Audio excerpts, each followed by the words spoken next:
Hello guys, আমরা যাচ্ছি আজকে বেলডাঙ্গা বাবরি মসজিদ দেখতে। সবাই রওনা হচ্ছি, এখনো আমাদের কিছু লোক আসতে বাকি আছে, আমরা তাদের জন্য ওয়েট করছি। আপনারা সঙ্গে থাকুন। আমরা যাব বেলডাঙ্গা বাবরি মসজিদ, যেখানে আমাদের হুমায়ুন স্যার যেখানে জায়গা প্রতিষ্ঠান করেছে, সেই জায়গায় আমরা কিছুটা কাজ করব। ইট ফিট যা আছে আমরা সাহায্য করব তাদের সঙ্গে। আপনারা অবশ্যই অবশ্যই আমাদের সাথে থাকবেন। এবং আমাদের একটাই বক্তব্য হচ্ছে, আমাদের হুমায়ুন স্যারকে আমাদের ববি হাকিম সাসপেন্ড করেছে, ভালো করেছে, কেননা উনি একটা এখন সাধারণ লোক হয়ে গেছে।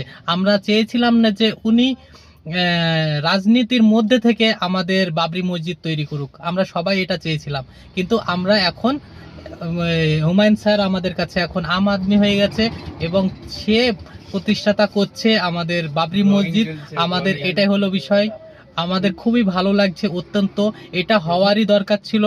আবার উনি কোন দলে যাবে, কোন দলে থাকবে, ওনার ব্যক্তিগত বিষয়, এটা হলো বিষয়। আপনারা সঙ্গে থাকুন, আমরা সেই জায়গায় পৌঁছে আপনাদের কাছে সেই ভিডিও পেশ করব। অবশ্যই অবশ্যই আপনারা সবাইকে সাথে থাকুন এবং শেয়ার করবেন অবশ্যই।